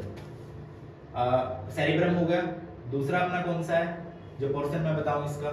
अब देखो एक बार यहाँ पे देख लो, ये जो पोर्शन मैं बता रहा हूं, ये इसको क्या बोला है? Corpus callosum. अब बात करते हैं कॉर्पस कैलोसम की। आ जाओ इधर। अब जो कॉर्पस कैलोसम होता है, कॉर्पस कैलोसम, जो कॉर्पस कैलोसम है क्या वो सभी एनिमल्स में प्रेजेंट होता है? सॉरी, कभी सभी मैमल्स में प्रेजेंट होता है? तो इसका आंसर आएगा नहीं। मैं बोल सकता हूं कि सिर्फ मैमल्स में प्रेजेंट होगा, मैमल्स में होगा प्रेजेंट, सही बात है। क्या सभी एनिमल्स, सॉरी सभी मैमल्स के अंदर प्रेजेंट होगा? इसका आंसर है नहीं। कॉर्पस कैलोसम मैमल्स के अंदर तो होगा, लेकिन सभी मैमल्स के अंदर नहीं होगा, क्योंकि मैमल्स की भी आगे फर्दर क्लास तुमने पढ़ी होंगी, इवोल्यूशन वाले चैप्टर में भी डिस्कस की होंगी। जैसे कुछ प्रिमिटिव है ना, कुछ प्रीथेरिया, कुछ प्रोथेरिया है, कुछ मेटाथेरिया है, कुछ ट्रियोस प्लेसेंटा है, या फिर कुछ बोल सकते हो यूथोरिया है ना, यूथीरिया भी बोल सकते हैं उसको। तो मैं बात कर रहा हूं जो प्रोथेरिया एंड मेटाथेरिया, इनके अंदर कॉर्पस कैलोसम नहीं होता। बाकी जो हम किस में आ रहे हैं, जैसे मैं बोलूं कि जो ट्रू प्लेसेंटेशन है, ट्रू प्लेसेंटा बोल सकते हो, है ना, यूथीरिया बोल सकते हो, हाँ इनके अंदर कॉर्पस कैलोसम प्रेजेंट होता है। तो ये बात तुम्हें पता होनी चाहिए। देखो बायोलॉजी के अंदर एक एक वर्ड से पूरा क्वेश्चन चेंज हो रहा है, इस चीज का ध्यान रखना है। कुछ स्ट्रक्चर दिखा रखे हैं ब्रेन के अंदर, दैट इज गायरस सल्कस। ये देखो, ये गायरस कुछ इस टाइप से जो दिखा रहा है, ये पोर्शन। अब जो बेसिकली गायरस सल्कस है वो क्या काम कर रहा है? वो सरफेस एरिया को बढ़ाने का काम कर रहा है। गायरस सल्कस ब्रेन के अंदर सरफेस एरिया को बढ़ाने का काम कर रहा है, सरफेस एरिया को एनहेंस करने का काम कर रहा है। ठीक है, इसमें जो नेक्स्ट पार्ट होगा, इसका जो नेक्स्ट पार्ट होगा दैट इज olfactory lobe।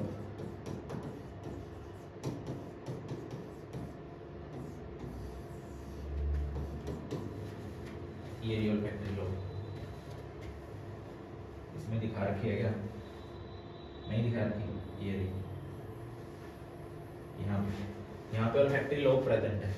ठीक है, olfactory lobe ये कुछ इस टाइप से इसमें से क्या है। अब olfactory lobe का बेसिकली क्या काम होता है? जो olfactory nerves होती हैं वो डायरेक्ट किसके पास जाती हैं?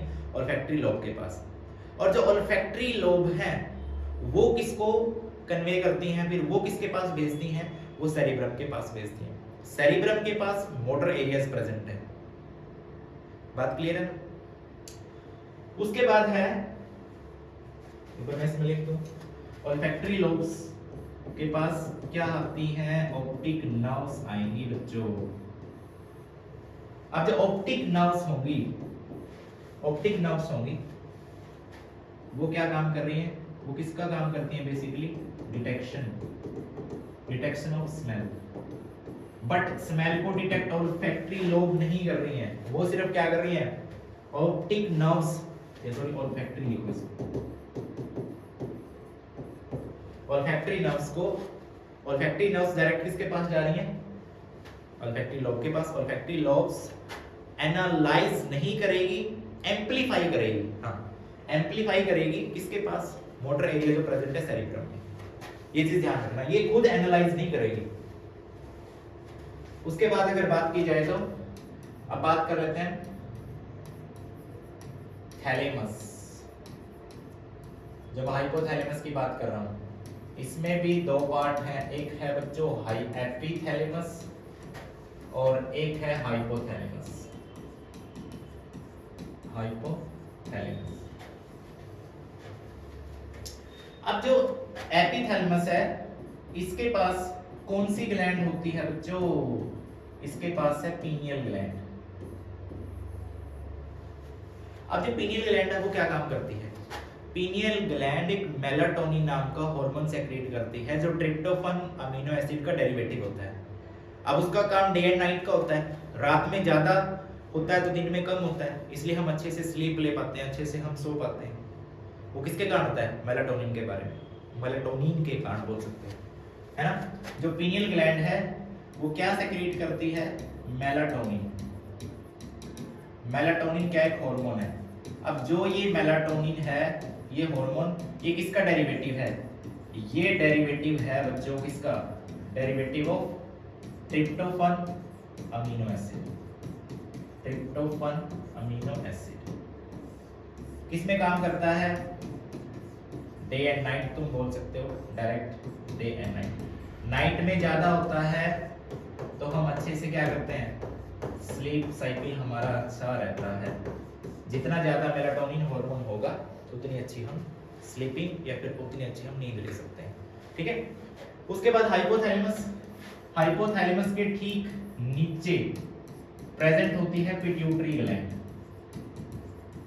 पिट्यूटरी ग्लैंड, अब जो पिट्यूटरी ग्लैंड होती है वो क्या है, मास्टर ग्लैंड। पिट्यूटरी ग्लैंड क्या है, मास्टर ग्लैंड है। अब जो मास्टर ग्लैंड होगी बच्चों, ये जो हाइपोथैलेमस है इसको मैं बोल रहा हूं पिट्यूटरी को कौन कंट्रोल कर रहा है, हाइपोथैलेमस, यानी कि मास्टर ऑफ मास्टर बोल सकता हूं मैं। पिट्यूटरी का मास्टर कौन है, हाइपोथैलेमस है। यानी कि ये कुछ रिलीजिंग हार्मोन, ये कुछ हार्मोन का रिलीज करता है जो जाके किस पे एक्ट करते हैं, पिट्यूटरी ग्लैंड पे। और पिट्यूटरी ग्लैंड फिर क्या करवाती है, सेक्रेशन। पढ़ते हैं ना, जैसे GnRH गोनाडोट्रोपिन रिलीजिंग हार्मोन। तो जो भी रिलीजिंग हार्मोन होगा वो कहां से आ रहा है, हाइपोथैलेमस। बात क्लियर। यहां पे अपना फोरब्रेन हुआ खत्म। अब सेकंड कौन सा अपना, सेकंड अपना मिड ब्रेन। और एक बात और बोल दूं मैं, जो सेरिब्रम है फोरब्रेन का पार्ट, वो ऑलमोस्ट वॉलेंटरी एक्शंस को कंट्रोल करने का काम करता है, ठीक है, ऑलमोस्ट वॉलेंटरी एक्शंस को। इसमें दो पार्ट बताए थे मैंने। फर्स्ट है ह्यूबरस क्वेडिगैमा,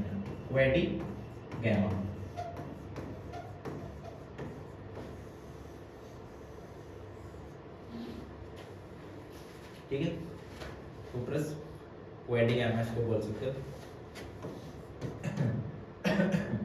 एंड दूसरा इसका पोर्शन बोल सकते हो, दैट इज सेकंड पार्ट होगा अपना cerebral peduncle.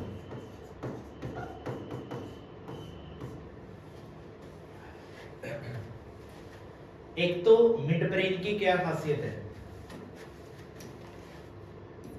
Mid brain plus hind brain का पोन्स एंड मेडुला जो पोर्शन होगा, ये तीनों मिलके क्या बनाते हैं, ये तीनों मिलके बनाते हैं ब्रेन स्टेम।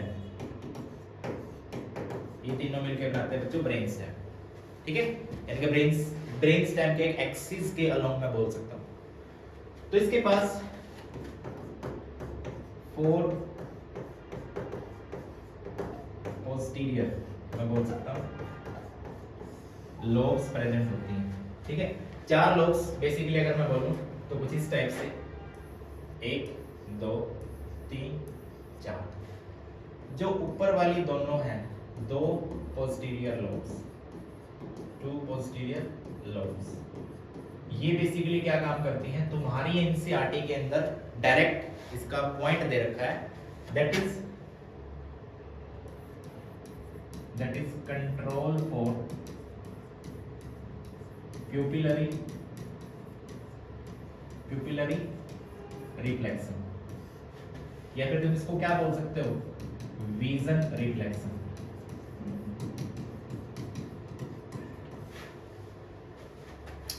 जो हम बेसिकली क्या करते हैं, जैसे हम डिम लाइट में एंटर कर रहे हैं तो हमारा जो आई का प्यूपिल का डायमीटर है वो बड़ा हो जाता है, जैसे लाइट ज्यादा आती है डायमीटर कम हो जाता है। उसको कंट्रोल करने का काम कौन कर रही है, जो पोस्टीरियर लोब्स हैं टोटल 4, उसमें से जो ऊपर वाली है सुपीरियर, ये दोनों क्या है, ऊपर वाली दैट इज सुपीरियर,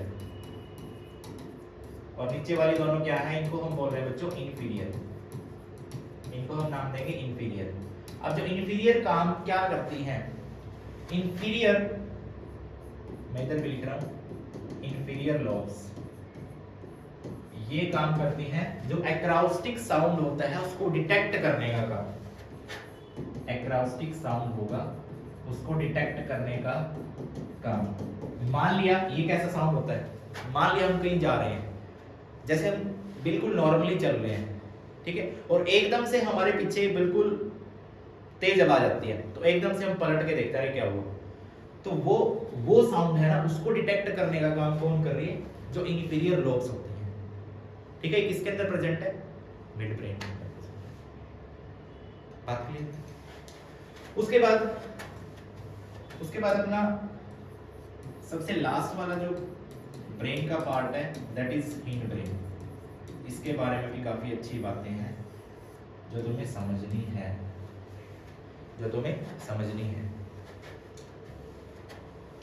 अच्छा, हिंड ब्रेन को स्टार्ट करने से पहले एक बार मैं हाइपोथैलेमस में लिम्बिक सिस्टम को बता दूं क्या होता है, या फिर लिबिडो तुमने सुना होगा। अब एक बार इधर आ जाओ। हाँ देखो, सेरिब्रम के अंदर डीप न्यूक्लियाई प्रेजेंट होती हैं। एक को हम बोलते हैं एमीगडला या फिर एमिगडला बोल सकते हो, और दूसरे को हम बोलते हैं हिप्पोकैम्पस। जो ये काम करता है, ये किस पे काम करता है, लॉस ऑफ फियर का। बताऊंगा क्या होता है। जो हिप्पोकैम्पस है, हिप्पोकैम्पस काम करता है to the right orientation for person and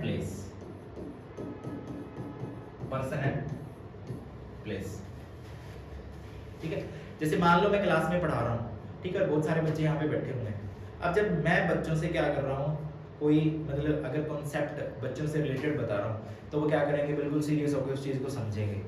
लेकिन मैं क्या कह रहा हूँ, मैं पढ़ा रहा हूँ बायोलॉजी, बातें कर रहा हूँ मैं केमिस्ट्री की, तो हो सकता है कुछ बच्चे क्या है ना समझे, या फिर कुछ बच्चे बोर हो जाएं, ठीक है। तो उस टाइम पे जो ओरिएंटेशन, या फिर मैं बोल सकता हूँ मान लो अभी मैं पढ़ा रहा हूँ, अभी जैसे दोपहर का टाइम है, तो हम आइडिया लगा सकते हैं इस टाइम पे कि टाइम दोपहर का होगा एग्जैक्टली, भाई 1 बजा होगा, 12 बजे हो गई, कुछ इस टाइप से। That is the proper orientation बोल सकता हूँ मैं किसी पर्सन या फिर किसी प्लेस के लिए। जब अभी क्लास का एग्जांपल दे रहा था, जैसे बच्चे बोर हो जाते हैं तो कई बार बोलते हैं हमारे काम की बात तो है ही नहीं है, ठीक है। तो वो प्रॉपर ओरिएंटेशन मैं बोलूँ कि किसी पर्सन या प्लेस पे, जैसे अगर वो मैं जो बातें बता रहा हूँ उसमें इंटरेस्ट ले रहे हैं, तो वो प्रॉपर एक ओरिएंटेशन मेरी तरफ प्रॉपर क्या कर रहे हैं, मेरी तरफ ओरिएंट कर रहे हैं। उसके बाद लॉस ऑफ फियर का क्या है। अब कुछ बच्चे ड्यूरिंग क्लास जब मैं कुछ बता रहा हूँ, उस बच्चों से मैं एकदम से किसी बच्चे को खड़ा करके पूछता हूँ, तो उसको एकदम से फियर होगा उस बात का। लेकिन अगर वही बच्चा 4 दोस्तों में बाहर खड़ा है और वही आपस में वो कॉन्सेप्ट पूछे, क्या पता वो आंसर बिल्कुल हंस के दे दे, क्योंकि वहां पे उसका कोई फियर नहीं है। That is loss of fear, हम ऐसा बोल सकते हैं। तो ऐसी कंडीशन को क्या करना, फेस करना, वो ये कंट्रोल करते हैं दोनों, ठीक है। और ये किससे कनेक्ट हो रहे हैं, लिम्बिक सिस्टम के थ्रू, हाइपोथैलेमस। ये चीज तुम्हें याद रखनी है। उसके बाद आ रहा है हिंड ब्रेन। हिंड ब्रेन का जो फर्स्ट है दैट इज पोन्स वेरोलाई। अब जो पोन्स वेरोलाई है, इसके पास होता है बच्चों न्यूमोटैक्सिक सेंटर।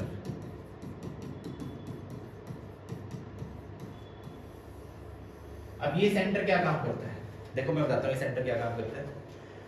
जब हमारे ब्लड में जो आरबीसीज हैं CO2 के साथ बाइंड अप होती हैं, और एक्सेस अमाउंट में कार्बन डाइऑक्साइड है जो ब्लड के साथ, मैं बोल सकता हूँ कि हमारे ब्लड के अंदर बहुत सारी कार्बन डाइऑक्साइड है, तो वहां पे क्या होगा, जो न्यूमोटैक्सिक सेंटर है, बेसिकली जब हम breathing and exchange of gases वाला चैप्टर पढ़ते हैं तो मैं बताता भी हूँ कि जो न्यूमोटैक्सिक सेंटर है वो इनपुट देने का काम करता है, और तभी इनपुट देता किसको, आरआरसी को। आरआरसी कहाँ प्रेजेंट है, रेस्पिरेटरी रिदम सेंटर मेडुला के पास प्रेजेंट है। लेकिन अब सुन लो एक बार कि ब्लड के अंदर CO2 की कॉन्सेंट्रेशन ज्यादा है, तो क्या होगा, जो मैसेज जो न्यूमोटैक्सिक सेंटर है वो इनपुट किसको दे रहा है, वो इनपुट देगा आरआरसी को। आरआरसी कहाँ, मेडुला के पास प्रेजेंट है। वो आरआरसी को क्या इनपुट दे रहा है, जो वहां पे रेट ऑफ इंस्पिरेशन है वो क्या हो जाएगा, कम हो जाएगा। रेट ऑफ इंस्पिरेशन कम हो रहा है तो इजीली वहां से जो CO2 हमारे ब्लड के अंदर जाता है वो वॉश आउट हो जाएगा, ठीक है। तो वो न्यूमोटैक्सिक सेंटर काम करता है, यानी कि मैं बोल सकता हूं it maintains CO2 concentration in blood. Detail में मैंने तुम्हें बता दिया है कि कैसे काम करता है। याद रखना, ये जस्ट इनपुट देगा, और हाँ इससे इनपुट मिलेगी तभी तो आरआरसी काम कर रहा है। ये इनपुट देगा किसको? आरआरसी को, रेस्पिरेटरी रिदम सेंटर। ये क्या काम करेगा? जो इंस्पिरेशन रेट है, इंस्पिरेशन रेट है उसको क्या कर देगा? स्लो डाउन कर देगा, जिसकी वजह से जो CO2 है वो ब्लड से पास आउट हो जाएगी। बात क्लियर? उसके बाद है इसी के अंदर जो सेकंड पार्ट है, that is medulla oblongata.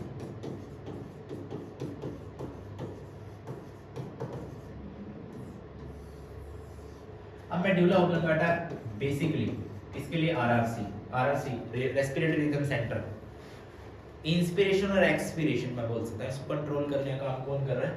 Medulla oblongata. या फिर जो हार्ट रेट है उसको कंट्रोल करने का काम कौन कर रहा है? Medulla oblongata. या फिर डाइजेशन है, डाइजेशन को बैलेंसिंग फॉर्म में रखना, ठीक है, उसका काम कौन कर रहा है? That is medulla oblongata. ठीक है, अब लास्ट आ रहा है अपना सेरिब्रम। लास्ट आ रहा है बच्चों अपना सेरिब्रम। सेरिब्रम। अब जो सेरिब्रम है ये हमें पता है कि ये हिंड ब्रेन का अपना पार्ट है। ठीक है, ये क्या काम करेगा? जो वॉलेंटरी एक्टिविटीज होंगी,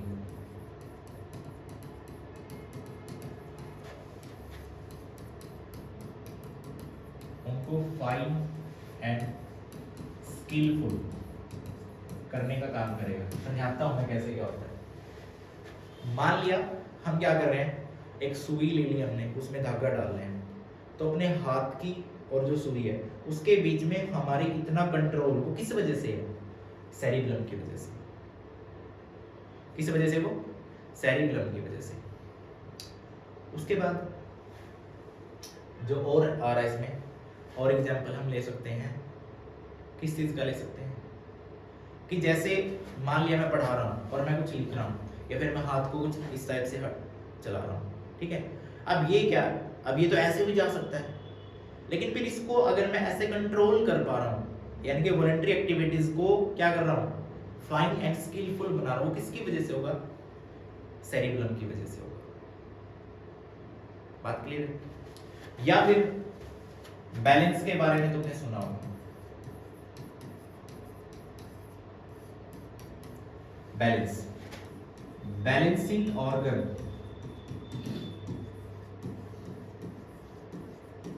बैलेंसिंग ऑर्गन कौन है? ईयर। बताऊंगा इसका केस क्या है, यानी कि यहां से मैं बोल सकता हूं ये इक्विलिब्रियम को मेंटेन कर रहा है। ये एक स्टोरी या फिर एक चीज बोल सकते हैं, पॉइंट जो हमारे लिए इंपॉर्टेंट है। अब बैलेंसिंग ऑर्गन ईयर कैसे काम कर रहा है? अब जो अपने पास क्या है, अपने ईयर के अंदर वेस्टिबुलरी ऑर्गन प्रेजेंट है, वेस्टिबुलरी कोर्टिया, सॉरी वेस्टिबुलरी कोर्टिया, जो साउंड को डिटेक्ट करने का काम कर रहा है। ठीक है, हम ऐसा बोल सकते हैं ना। तो वो क्या कर रहा है, अब जो बैलेंस बनाना है उसके लिए जो रेगुलेटरी सेंटर है वो कौन सा है? वो सेरिब्रम है। या फिर अगर ये नहीं समझना तो मान लिया जॉइंट्स का केस हम ले लेते हैं। फॉर एग्जांपल मैं इधर से उधर जा रहा हूं या फिर मैं उधर जा रहा हूं, अब जो मेरे किस जॉइंट पे कितना प्रेशर पड़ना है, फिर कितना फोर्स लगना है, वो कौन डिसाइड कर रहा है? वो सेरिब्रम डिसाइड कर रहा है। क्यों? क्योंकि हमारे जॉइंट्स के अंदर क्या प्रेजेंट होता है? पोरपाइरोसेप्टर्स, जो डायरेक्ट किसके पास या फिर उनको कंट्रोल करने का काम कौन करता है? सेरिब्रम। ठीक है, तो मैं यानी कि इसका एग्जांपल भी सेरिब्रम के अंदर दे सकता हूं। ठीक है, अच्छा एक एग्जांपल और हम पढ़ लेते हैं, जैसे कि अल्कोहल है, अल्कोहल का यूज करते हैं। अब अल्कोहल का जब यूज हम कर रहे हैं तो अल्कोहल में क्या है? बेसिकली अल्कोहल को मैं बोल सकता हूँ CNS डिप्रेसेंट है ना, सेंट्रल नर्वस सिस्टम को डिप्रेस कर देती है कुछ टाइम के लिए, है ना, मैं बोल सकता हूँ ना अल्कोहल, क्योंकि उसका जो उसके लिए एरिया कहाँ पे प्रेजेंट है? सेरिब्रम के अंदर प्रेजेंट है। अगर हम बिल्कुल कम अमाउंट में अल्कोहल को कंज्यूम कर रहे हैं तो हमें क्या यूफोरिया जैसी कंडीशन आएगी, यानी कि मैं बोल सकता हूँ कि कुछ टाइम के लिए अपना जो CNS है वो डिप्रेस हो चुका है। उस टाइम पे मेरे को ये लग रहा है कि भाई मैं कुछ भी कर सकता हूँ, बोलता है ना भाई अल्कोहल कंज्यूम करके मैं वो कर दूंगा, मैं ये कर दूंगा, कुछ इस टाइप से। लेकिन अगर अल्कोहल को ज़्यादा कंज्यूम कर रहे हैं, इनके यूफोरिया को बढ़ाने की कोशिश कर रहे हैं, तो उसकी वजह से बहुत सारे जो रिसेप्टर्स हैं, मैं बोल सकता हूँ कि बहुत सारे सेंटर्स हैं या फिर जो ब्रेन है उस पर जो अल्कोहल है वो हैवी हो जाती है, जिसके कारण हम क्या है डिप्रेशन कंडीशन में चले जाते हैं, डिप्रेस हो जाते हैं, मतलब एक्सेस ऑफ अल्कोहल कंज्यूम करने के बाद। ठीक है, तो आज इस चैप्टर में हमने जो जो पढ़ा है बिल्कुल स्टार्टिंग से लेकर लास्ट तक, और इसमें कुछ चैनल्स भी हैं, बस एक मिनट, इसमें कुछ चैनल्स भी हैं। ठीक है, अब चैनल्स की अगर बात की जाए, गेटेड चैनल हमने बहुत सारे पढ़े हैं, लेकिन इसमें जो चैनल्स मैंने तुम्हें बताए हैं हो सकता है वो डायरेक्ट एनसीईआरटी में गिवन ना हो, लेकिन इनडायरेक्टली दे रखे हैं।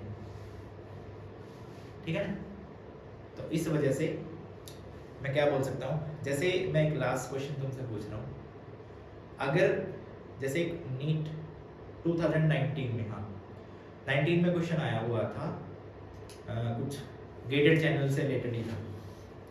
हमारे कान के अंदर जो कोकलिया है, ठीक है, कोकलिया के पास सेंसरी एयर सेल्स प्रेजेंट है, तो उसके पास कौन सा गेटेड चैनल है जो उसको कंट्रोल करेगा, ये तुम्हारे लिए क्वेश्चन है। ठीक है, तो ऐसे हम और चैप्टर्स लाएंगे, एक चैप्टर को मैक्सिमम 2 वीडियोस में हम कवर करने वाले हैं। नीट 2026 का जो टारगेट है हमारा, आज के लिए इतना ही बच्चा, मिलते हैं कल नए चैप्टर के साथ।